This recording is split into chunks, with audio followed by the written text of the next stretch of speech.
Coming up on today's episode of the Salesman Podcast. And if you can make someone laugh, you can engage them, right? And that's the thing is, face to face, you can see if they smirk, you can see how they respond. Over email, and maybe you had someone just for a second, maybe it was really there, but they got pulled away.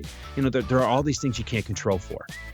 Hello, Sales Nation. I'm Will Barron, host of the salesman.red podcast, the world's biggest B2B sales show where we help you not just hit your sales targets, but really thrive in sales. If you haven't already, make sure you click subscribe. And with that, let's meet today's guest. My name's Jeff Bajorek, and I challenge salespeople to rethink the way they sell. And I remind salespeople of the fundamentals that you've probably forgotten that have worked forever and will work forever. On this episode with Jeff, we're diving into the fundamentals of sales, the timeless principles that will never change, not from now, not from 100 years from now, until we've been replaced by robots, AI, or whatever is going to happen to us. And so let's jump into the show. Out of all the stuff that I talk about on this show and you talk about on your podcast as well, we cover lots of content, there's lots of angles, there's lots of, people come on with secret hacks, tips, tricks, and clearly they get the clicks and people want to listen to them. But of all of that content, everything that we could learn, how important is it for us to just understand the basics of prospecting, and how does the basics of prospecting directly affect our end result at the end of the year when we get our target and kind of whether we hit it or not? Well, everything in sales is rooted in a certain amount of fundamentals or timeless principles. And then all of these different techniques or playbooks or cookbooks, however you want to approach it, they have all come out of these fundamentals. These principles are here forever. They're timeless. And I think where a lot of salespeople get carried away is that everybody's talking about things at such a high level. And you can't sell to 1,000 people if you can't sell to one person in front of you, right? So that everybody's focused on scale, and we've got to get as many calls made. We've got to get as many leads through social media. And it's funny, the 3.5, 4 years I've been really paying attention to social media. The whole circle or the loop is almost closed on itself. I saw 2 social selling practitioners, each yelling at each other the other day on LinkedIn about social selling. And I was just like, okay, there's a parallel universe that I've just been sucked into, right? And I think that so much of selling is just rooted in understanding a handful of things. And it doesn't even have to be a lot, but you need to understand what is your unique proposition or what you bring to the table that nobody else can. You need to understand who needs to receive that message. You've got to create some sort of tension in the process because that is a stimulus. And your expertise and your reputation needs to be able to support the conversation you're having. And then you got to remember that selling's really hard. So you got to keep your wits about you. You got to keep a great attitude. You got to be willing to go out there and swing. And there are a lot of things that come out of those, I call them the 5 forgotten fundamentals. But that's really where it all starts. And, it's funny. I sat down a year and a half ago to try to write a book. And I started this chapter on prospecting. And there was so much there. I was like, okay, this needs to be an ebook. Great. So I put it out. And then I started thinking, I almost feel like I shorted myself by calling these the 5 forgotten fundamentals of prospecting, because it's really a microcosm of the entire sales process right there. I'm going to ask you something, and I'm going to tell you my thoughts on it for what it's worth, but not very little my thoughts. But I'll tell you my thoughts on it first, just so I don't feel like I'm leading you. But can a B2B sales professional doing high value B2B transaction sales, say, kind of $100,000 up, so we're not talking about the used car stereotype here, but can these individuals really thrive where we are in the world of internet selling right now? Can they thrive without being on social media, but perhaps having some kind of online personal brand, having their own website if appropriate for their industry and space? My thoughts on this is, of course, if you're able to pick up the phone, go see people in meetings, social media doesn't really matter. Again, as long as you've got some kind of hub, some kind of online presence where people can Google you. What are your thoughts on that, Jeff? That people have kind of looked at me sideways when I've told them what my approach is to social media. But my approach to social media and an online presence is having a place where people can find me. So when people go to look for me, what are they going to find? Is it something that I'm proud of? Do I go out there and prospect a lot on LinkedIn and Twitter? I don't. Can you? Of course, it's a tool like anything else, but I've never understood the whole cold calling is dead. Long live cold calling. Social media is dead. Long live social media. Hang out where people who can tell you yes, hang out. That's the beginning and the end of it. Um, I sold in medical devices like you did. The hospitals don't have Twitter accounts that they follow, right? I mean, physicians and more physicians and surgeons certainly do because, as you know, I mean, generationally, people are just used to that kind of technology. But they're not buying things because they saw me on Twitter. But are you meaning to tell me that I can't be successful selling in that kind of industry? I mean, Will, you and I used to go door to door. That just blows people's minds. Like, how do you make 1,000 door-to-door calls? Well, real simple. You don't, because you don't have to, because it's so much different in any particular industry. All politics are local, so to speak. So do what works for you. But I think it's important to have some sort of an online presence. I think the term personal brand is really kind of overused, but when people go to look for you, I think you have to have a digital profile, right? I mean, I learned this from Keenan. He's been on your show a bunch of times. If you're digitally anonymous, you're in real trouble. And I believe that. But I got carried away. The pendulum swung pretty far one way. I was on social a lot, just doing stuff, but I didn't really quite know how to do it. I just thought I needed to be there. And the more I do it, now as I try to back away from it a little bit, you don't need it. You need to, you need to have a reputation. You need to create a level of expertise, and however you want to do that is fine. I mean, if I was coaching someone or working with someone who's, 5 years away from retirement and he's got a network of referral partners and people he's worked with for years, does he need to start from scratch and start tweeting? Probably not. Right? I mean, everybody's got different goals, and I just think you need to understand how people work today. You've just blown my mind on two fronts here. One, I never considered myself a door-to-door salesperson. That is exactly what I was. I would be literally going from, and perhaps I'd have one meeting in the hospital for the urologist. I'd then go knock on the doors of the gynecologist, and it would simply be, and I've talked about this on the podcast before. I had a name badge in every company that I've ever worked for that got me in the door. There wasn't any skill needed from my perspective. I've always worked for the best companies in each industry, recognizable companies. And I don't see that as some magical luck thing. I chose those companies. I did my research before I knew anything about selling. I knew the importance of a company's brand to get indoors. But I would literally go knock on doors and say, "Hey, it's Will here from XYZ company. Have you got 4 minutes? Have you got 2 minutes? Can I just pop in? Can I see what gear you're using?"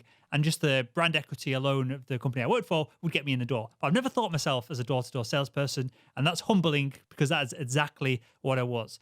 The other thing that blew my mind as you were going through that was I've cut back on social media, and I'll give this super brief for the audience with the context of the Salesman podcast and the Sales School over at salesschool.org, which is our kind of paid for, our premium product. I see zero return on any investment in time or money or ad spend on tweeting. So the Twitter account is just dead. It automatically posts when we post a video on YouTube. That's about it. Some people ask me questions on there, and occasionally I'll log in once a week and answer some questions. The Instagram content that we go out on there is 100% just automated. I never check the Instagram comments. The Facebook page, I think it's got about 17,000 likes on there. Very rarely post anything on there unless it's anything super acute. And right now, for example, I've just done a post hinting at the person who's on the front of Salesman magazine. It's kind of a blurred out image. There's a bit of paid spend behind that. That'll get a bit of momentum going with very specifically those 17,000 people that followed me on the page or follow the brand on the page. So that's super strategic. I don't have Instagram on my phone. I don't have Facebook on my phone. I have Facebook Messenger to chat to my kind of friends and family on there. I barely have email on my phone. I only have one account on my phone, and it doesn't. If someone asks me about a podcast sponsorship, something like that, somewhere where there's money on the line, that does not go to my phone. I check that on my computer a couple of times a day. So I'm super out of social media for B2B purposes. All my business is done over the phone and over email. Perhaps there's value on being on LinkedIn and chatting with people on there, but and then this, I don't know whether this sounds good or bad, but I'm being honest about it. A lot of people comment on my posts. I don't know these individuals. Unless they say something really, really thoughtful, they don't stay in my mind. And I'm appreciative for all the comments and the feedback and everything that I get on there. but you're not making a big impact on me. And I'm a nobody. I'm a schmuck of a managing director. Our company is tiny. The revenue, we've got zero budget to buy any kind of software or any products. So if you're dealing with someone who's the CEO, C-suite, whoever of a decent sized company, middle management even, they've got so many problems and worries and fires to put out that I'm not convinced on the value of liking, tweeting, or trying to get engagement, perhaps before an email, phone call. Maybe then it follows in your cadence after the fact. That just came to mind. That's just my thoughts and opinions. There's hopefully data on some of this. Some of it may prove me right or wrong. I don't know. But bringing it back onto the subject, because we've started one thing and we've gone down a path through no fault of your own, through my interest here, Jeff. What is, if there was one timeless principle, we can come on to some of the others later on, if there was one timeless principle that occurs in sales right now, occurred in sales 100 years ago, and will occur in sales, hopefully, if it still exists in 100 years' time, what would that one timeless principle be? Well, I think it relates to what you just talked about too. Is I think there's a lot to be said about real connection. You just went and admitted that a lot of your social media, your branding, your advertising is automated. Don't look for you on Instagram. It's not coming to your phone. You're not commenting. You're not posting stuff up there just, to try to actually reach people. But most of your work is done on email. It's done through phone calls. You're getting a hold of people, and you're not faking like you're connecting with people. The use of these tools to connect to a broader scale and try to make it look like it's personal is astounding to me, and it drives me nuts. I get calls, I get LinkedIn messages, I'll get emails. Well, would you like to reach 5 to 7 new prospects a day? Now, first of all, no, I can't handle it. I run my business. I am the product, right? I come in, I consult with companies, right? These are big projects. Some are bigger than others. Some are shorter, longer term, right? I mean, there's a lot of different ways that I can help companies, but like, I can't handle 7 new prospects a day. If you did any research whatsoever, you would know that. If you look, and it's funny too, is the name of I have a legal name to my company. It's Parabola Consulting. People can't pronounce that, let alone spell it. But they'll send me a message. I love the work you're doing over at Parabola Consulting, LLC. I'm like, this is clearly like, don't pretend like you're into me. I showed up on some list that you imported and blasted. And I think now more than ever, there is value in a real connection. Can you have a conversation with the person right in front of you? Can you look them in the eye and really connect with them? If you can't do that, don't try doing it 1,000 times at the same time, right? Don't try to reach 1,000 people with a quote personalized message at the same time. Merge tags are not personalization. That's the thing, and I think a lot of people lose that. So I think that the first thing is having that real connection with the person in front of you, or on the other end of the phone, or on the other end of the email. If you've got someone's attention, even for a second, don't give it away. There's copying and pasting. It's so easy to see through now. And it's, I think people are too concerned with hitting their KPIs and less concerned with connecting with that other person who's right in front of them. What does it look like then from a real practical example, whether it be perhaps the context of an email or a cold call, whatever it is? What does it look like to be genuinely interested in? This is seemingly a silly question to ask, but I think an example would really kind of emphasize the point. What does an authentic email look like? What does a real customized, one-off, bespoke email look like in a sea of emails that are semi-customized and blatantly obvious? Because we all know the technology, and we all use the technology ourselves. I only found out the other day that the Mac, you can I think you do it across the board, but especially in email, you can type a sentence of code and it will insert a link, or it'll insert more text. So even the Mac OS has the ability to do mail merges and the things that salespeople are doing at scale to semi-customize an email. So it's ubiquitous now. Everyone knows it's happening. So what does a real authentic email piece of contact conversation look like?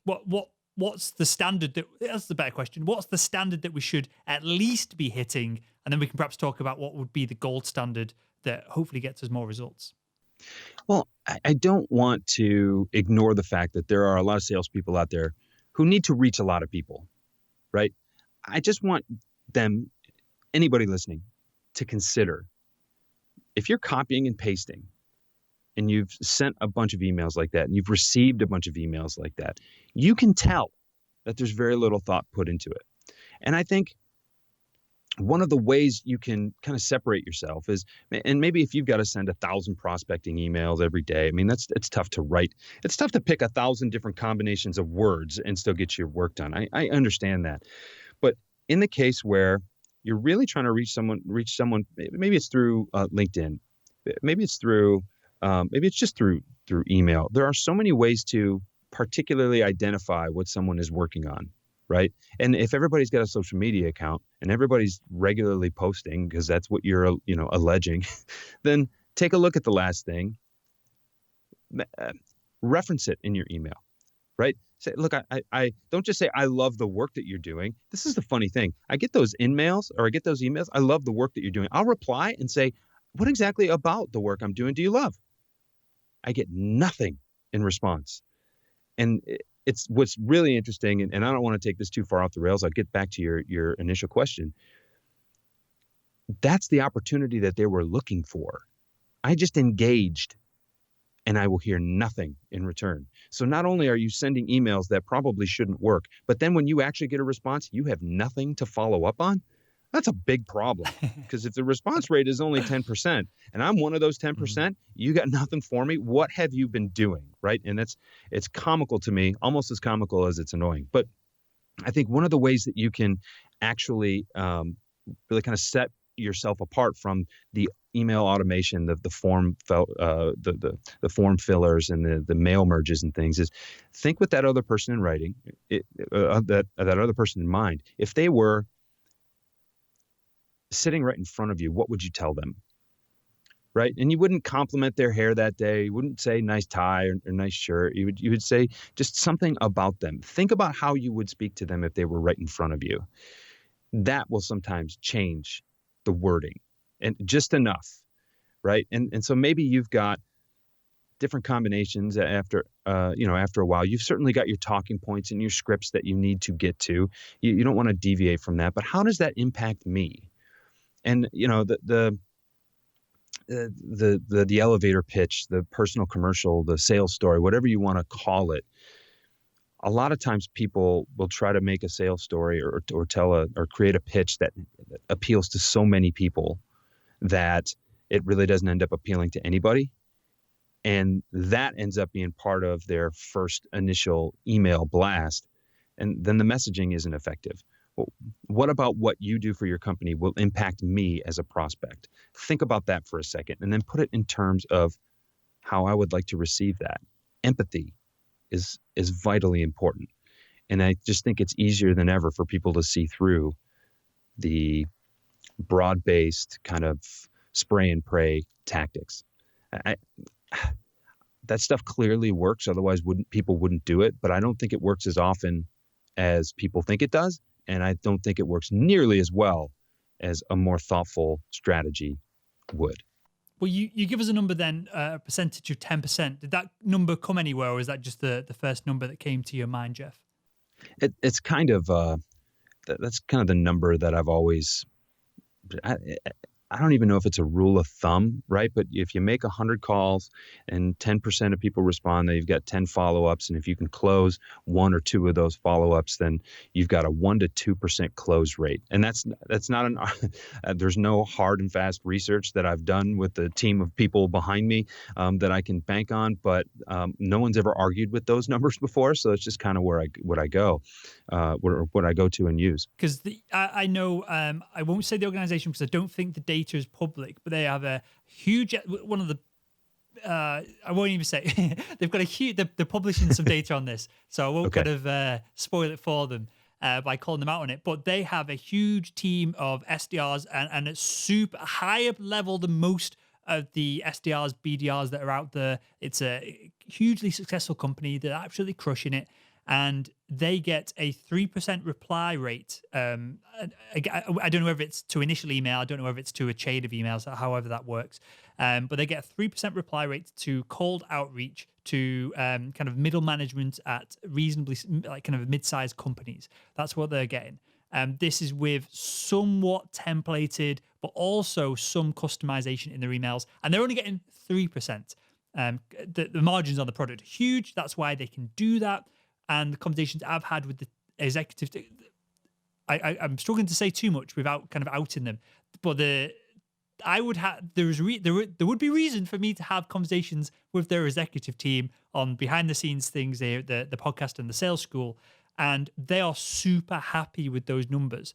And they are not concerned about the long-term implications about burning through the market, because they feel, and this kind of goes to show the point of all this, they feel that the people who aren't opening the emails, the people who aren't engaging, the people who aren't replying, email is so, and everything else that they do within the cadence of voicemails and social and LinkedIn, following and commenting, it's so ill effective that they don't think they're burning through their audience, because no one's paying attention to it.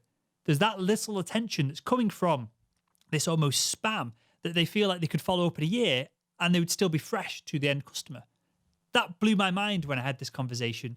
And something that you said earlier on, I want to come back to this, this idea of foundations or principles of selling that will be around forever, is one of the principles that we should be aiming for, with all this in mind, that a lot of your competition are spamming emails, are spamming cold calls, is one of the foundations perhaps that we should always try and separate ourselves from the herd, and as Seth Godin would call it, become the purple cow. As if you're driving along, you see loads of cows in a field, you don't go, I don't give a shit, it's a bunch of cows. You see a purple one and you go, holy hell, this is incredible. You'd stop, you'd pull over, you'd put your arm around it, get a photo if it was a friendly cow.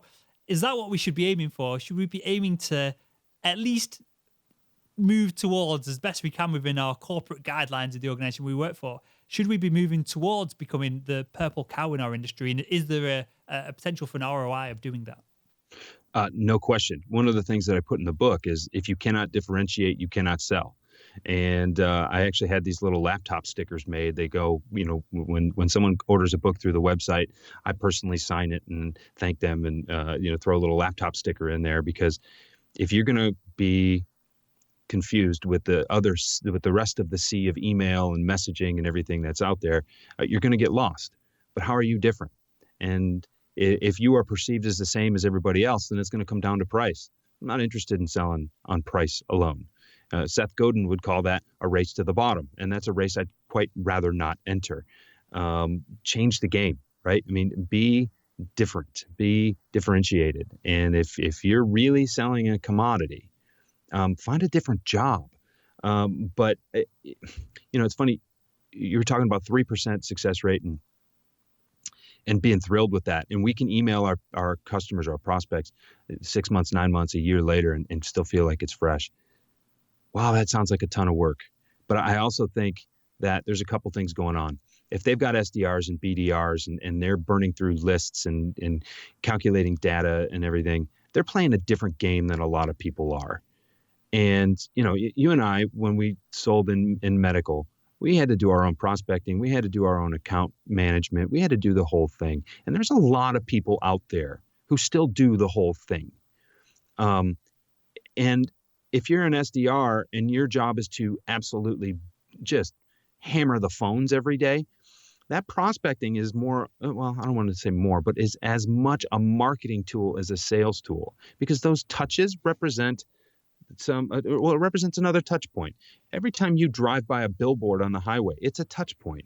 And sometimes especially if you're brand new, you need to build some equity in the knowledge that you're even out there, right? There needs to be some awareness of your product, of your service, or even just of your company. How many times do you need to see that Instagram ad before you click through for more information, let alone buy it, right?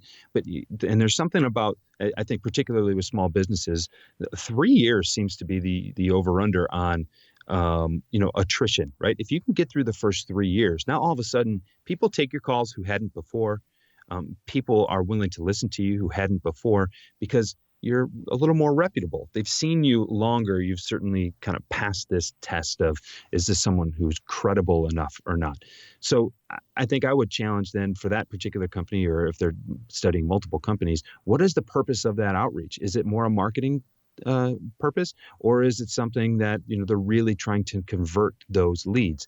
I think most B2B salespeople have a far smaller contact list, and they've got to work those contacts. And you can't send generic email after generic email after generic email week after week after week to continue to hit your KPIs and your activity metrics and things like that. And after a while, it really, listen, this game can beat you up, chew you up, spit you out. You've got to have some successes in there. And I also think too, and this is a principle I don't talk about in the book, but if you're not having fun, you're doing it wrong. So mess around with the words. Try to get someone's attention, right? I've coached people through kind of email series where, like, okay, if you've got 10 questions that you want to ask during a sales call, right? And you've got someone's email address, and maybe they engaged with you at a trade show, but they're just not ready to have a conversation yet. The subject line to email one is email one, right? And then in that email, hey, great to meet you at the show, wherever it was you met. Hey, here's that question. Here's that leading question that opens through the sales process. Maybe you've got 3 or 4 of those. And then on email 5, maybe they haven't responded yet, but email 5 might be, hey, are you reading these? It's totally not serious, right? But if they are reading it, you're going to get them to smile. You're going to get them to laugh. You're going to get them to engage a little bit. And maybe email 9 is, look, I promise this is the last one, except for the one I'm going to send you next week with a real question in it, or whatever. Like, those are the kind of things too. Sometimes that's the one that they'll engage with. And then you have them. And it's not so serious. It's not so pointed. It's not so business forward. It's like, hey, I'm a human being. This was not an automation. I think about you every week, right? Now, you can't do that with 10,000 people. You can with 10. And I don't know how many active leads you worked, right? And I don't want this to feel like it's narrowed down to medical, but we both have that in common.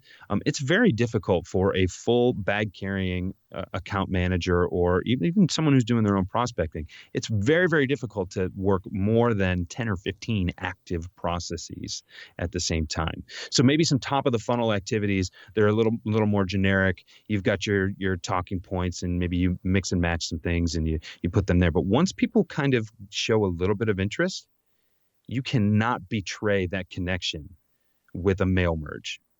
You cannot automate that. In a B2B selling, right? And this is a B2B show. I think it's a completely different thing if you're Coca-Cola and you're selling to millions of people at the same time. You clearly have to have a different strategy. But how many of your listeners, Will, are selling to 1 million people at the same time? Don't act like Coke if you're not Coke. Don't act like, whatever, Ford Motor Company, American Express, Visa. I should name some of the sponsors of your show right now, and I'm failing on that. So, it's Salesforce or HubSpot. Don't act like these big companies if you're not this big company. There's a difference between what they do and what you do. There has to be. Couple of notes on that, because that was amazing. I appreciate that, Jeff. First off, for anyone who wants to get into emails that are out of the ordinary, that get attention, definitely head over to Lead IQ. They've sponsored the show in the past. I think they've got a sponsorship coming up in the future. But regardless of any of that, I really like the guys over there, Ryan and Cole in particular. They do amazing content on how to write emails that are not bland, boring as heck content. And I've got an example. And I can't remember who. Someone helped me out with this I did a LinkedIn post of critique my email, and it was an average email that I'd sent out to a couple of people. Because I'm doing this, I'm living this, I'm going through this with the podcast sponsorships. The sales school's a beast of its own, with its own like legit marketing system, with kind of 100,000 people on an email list, and that has to be generic emails, because clearly I don't have 40,000 hours a day to email everyone individually. And it's a consumer product essentially. It's going to individuals, not to businesses. But the podcast sponsorships go to HubSpot, Salesforce, LeadIQ, all these either huge companies or on the potential growth curve of being huge companies. And so you have to be kind of one-to-one within the communications. But I'm experimenting back and forth with different things. I've tried using mail merges. I've tried just to get some attention, to get a phone call, just to email 20 people rather than 2 people. And I've never had any success with it pretty much ever. One of the emails I sent out the other day just to test some of this was essentially the theme of the email. I thought it'd be fun. I thought it'd be, get a little bit of attention. These were people that I've emailed a bunch of times with individual emails that no one's ever replied to. And I was like, hey, why not just go for a daft email like you were kind of alluding to then? Something that's different, something that might be the purple cow of their day. If they get 50 emails a day, this might be the one that makes them stand out. It was essentially saying, hey, I've got your customers hostage. They listen to the show. I think there's about 30,000 hours worth of content of the Salesman Podcast content listened to every single day now, which is incredible. And I appreciate the audience, Sales Nation, for tuning in and giving me your attention. And clearly the show is funded by sponsorships. It's free content. So I don't mind sharing all this with Jeff, yourself, and the audience as well. And the theme of the email was I've got their attention hostage. They're listening multiple times a week. They are doing this, and this. 30,000 hours of content consumed every single day. People in all kinds of levels of sales, both from SDRs to BDRs to account executives to high-level sales professionals in their own right who consultants listen. I know there's a couple of high-level executives that listen as well because they've emailed me saying they share the content with their audience, all this incredible stuff. But essentially the theme was I'm holding them to ransom. We can get you and your product in front of them, but you have to reply within the next 24 hours. Otherwise, we're going to your competitor. And there was kind of lines in there of me being a criminal mastermind and all this kind of stuff. I got 0 replies. So one of two things happened. It was an inappropriate email to send to a bunch of marketing directors and marketing managers and VPs of marketing.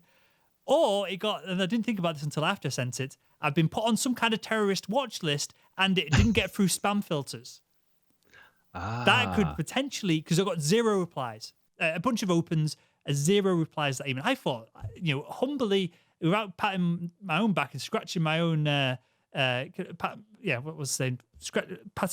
myself on the back, I thought it was quite a funny email. And I got a laugh out of doing it. And a lot of what we do, content for the show, as regular listeners will know, it's not just how to take your sales target. I think that's the fundamentals that we're talking about here.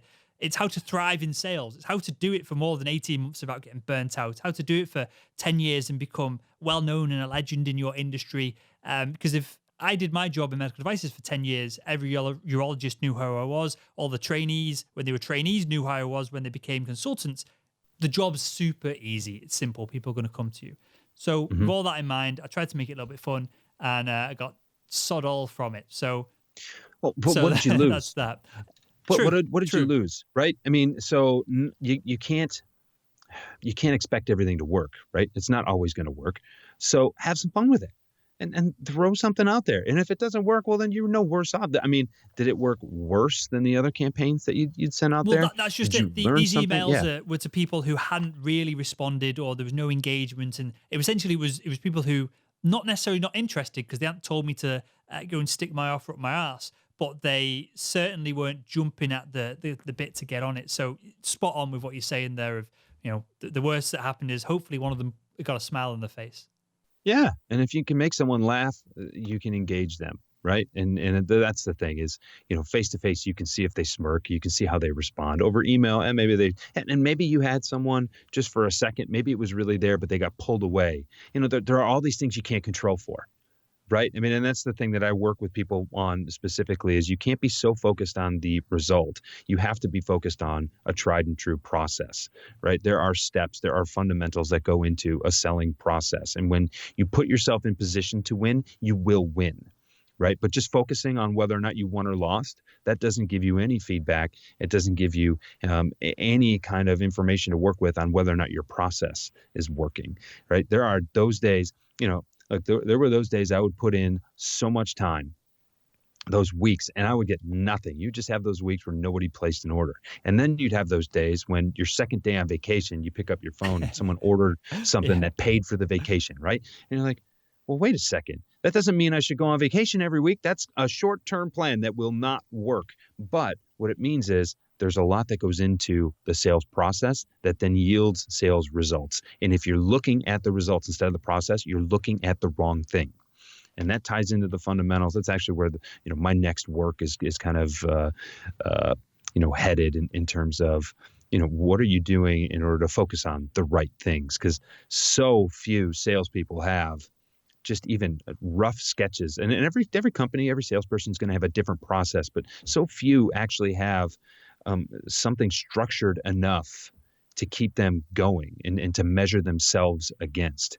The KPIs of emails, phone calls, voicemails, how many meetings did you schedule if you're an SDR? How much business did you close? I mean, they're flawed.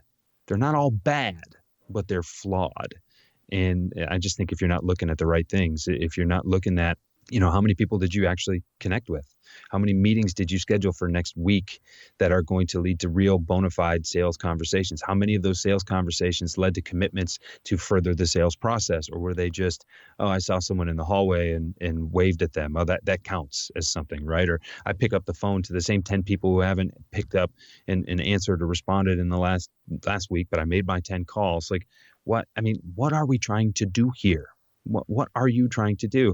Because the KPIs, you manage what you can measure, fine. Well, then I'll make sure that you're measuring me.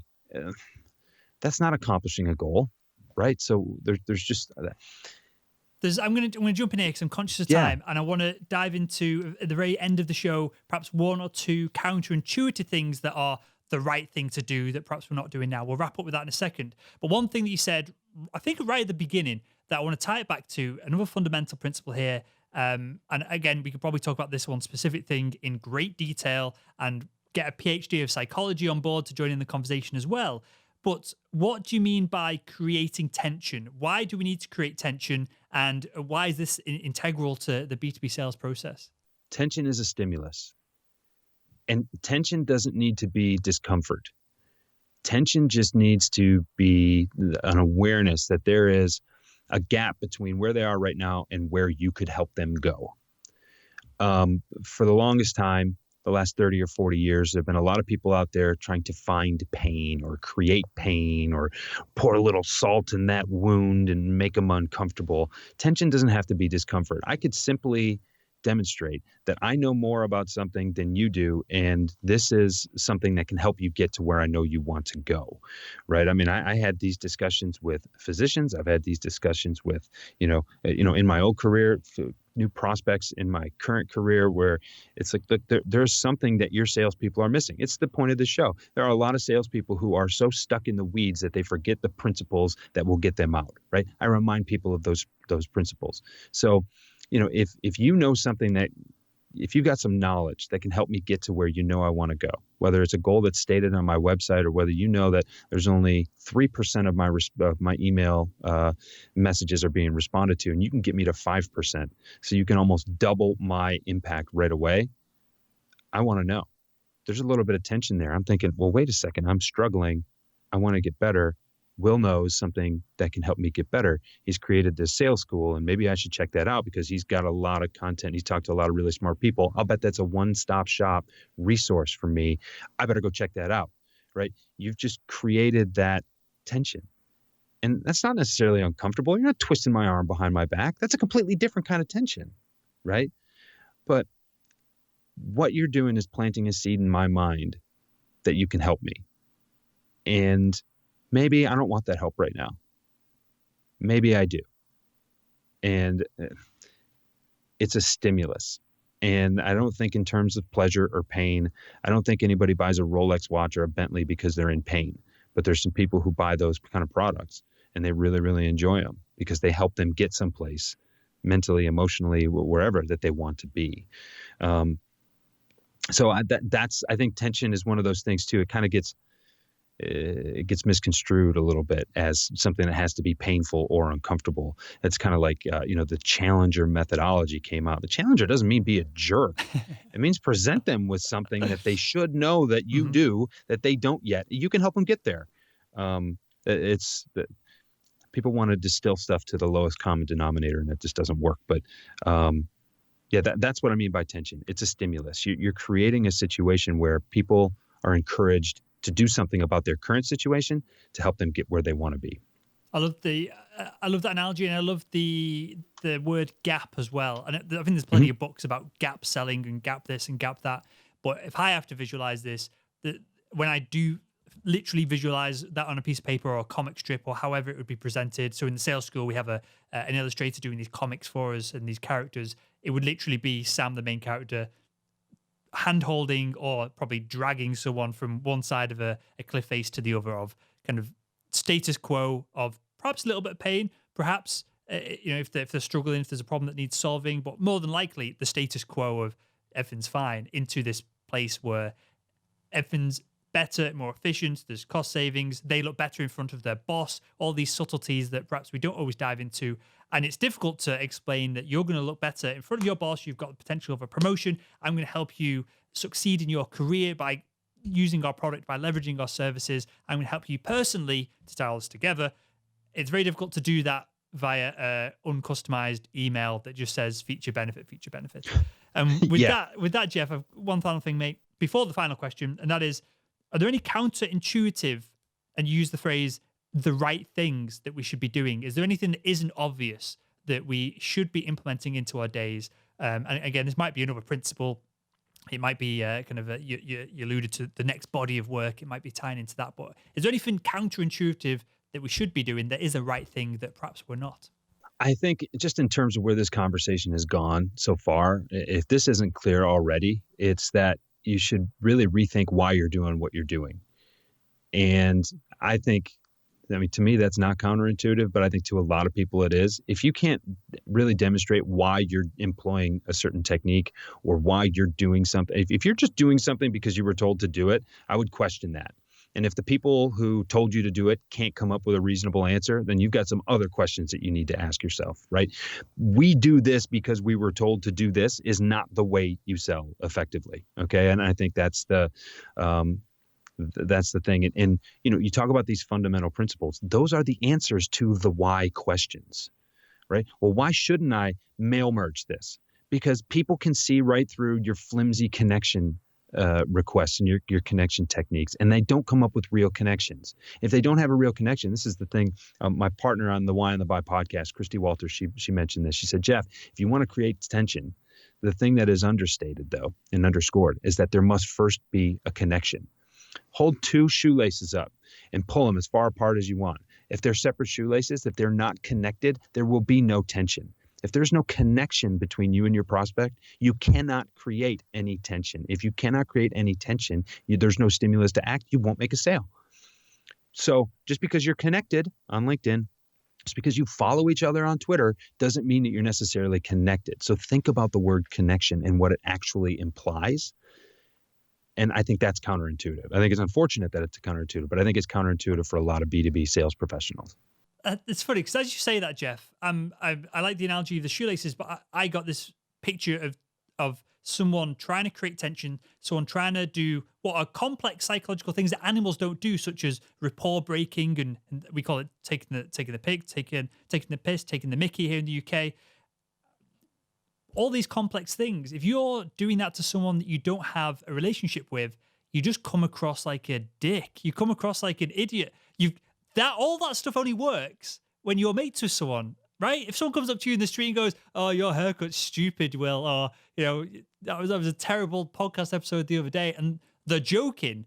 I go, "Well, great, thanks." That just hurts my self-esteem when you say things like that. If a mate says that to me, I give them something back, and then you have that back and forth, you have that banter, and that relationship can be deeper, kind of from that. So yeah, if you're saying any of this over an email before perhaps you've even had a phone call, if you're building any tension whatsoever and they don't know, like, and trust you even a little bit, you just come across like you're bullying them. And I've never thought about it like that before, but that makes total sense. Yeah, and that's, we've been backed into corners at the store, on the car lot, or, wherever it is. And it's like, wait a second, what gives you the right to talk to me this way? No, I haven't given you permission to talk to me that way. I don't want to hear what you have to say. You've got to create that connection first. And I don't know if things are different there in the UK, but I have a lot of clients that say, well, I just can't. I would just want to get this guy out for drinks. I just want to get her to dinner. I want to get out for a round of golf. Well, why? Well, so I can build a relationship. Like, well, you don't have the relationship to ask for that much time yet. We got to back up. You can't just throw a bunch of money at them, or a nice glass of wine, or a steak or something. That's not enticing to people anymore. And you got to think about that. There's just all these myths that salespeople are out there spending someone else's money, having a great time, making a bunch of friends, and people are just and rolling in the commission dollars, right? That's just not how it works. None of your customers are looking for another friend. So don't try to make friends with them so that you can ultimately sell them something. I've got customers that have become friends, but they were customers first. And I've occasionally got a friend that I can sell something to, but I actually approach that differently and a little more carefully because the friendship and that connection is much more important to me. So there's just some different and I think that's counterintuitive point 1B, right? Is your customers are not looking for friends. Your prospects are not looking for new friends. Unless it's surgeons, and they will 100% go out with you every time if you pay for steak and wine and champagne. And not that I've ever done it, but I've had colleagues that have taken surgeons to lap dancing clubs, strip clubs, all kinds of shenanigans. And that's probably a story for another time. And with that, Jeff, I've got one final question, mate. Something that I ask everyone that comes on the show. I'm pretty sure I've asked you it in the past as well. That is, if you could go back in time and speak to your younger self, what would be the one piece of advice you'd give him to help him become better at selling? Wow, you did ask me this last time, and I don't recall what I said. I should have listened to that episode before we came back. But I think trust the process. I hope I'm not saying the same thing I said last time. Maybe it's good that I said the same thing that I said last time, but it's trust the process. The process is more important to measure than the results. And if you know you're doing the right things, the timeline is not nearly as important of the results, right? You're trying to build a business. You're trying to build customers for the end of time. So worrying about the end of the month is frivolous. Go do the things that you know you need to do. And here's the second part of that, because there's always a second part of that, is trust your gut that you're doing the right things. Because most salespeople have really good instincts. And you can tell. I know you could always tell, Will, if this was something that I'm trying to force this. This may not go real well. This may not be a good long-term play for me. This customer may not like this, or they may hear about what I'm actually up to, and this could be bad, right? You know what it takes to be a quality human being. And it's a similar set of characteristics that make up a quality salesperson. Act in the best interest of your customer first and continue to do those things. It absolutely pays off in the long term every time.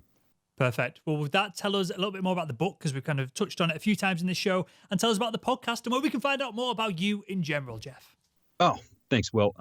JeffBajorek.com, JEFFB as in boy, AJOREK.com. That's where you can find me and everything that I do. The podcast I do with Christy Walters is called The Why and the Buy. We have a blast. We don't publish as frequently as you, but we've been doing it for a couple of years, and our listeners are really loving it. The book itself is called Rethink the Way You Sell: The 5 Forgotten Fundamentals of Prospecting. And so we kind of touched on them here.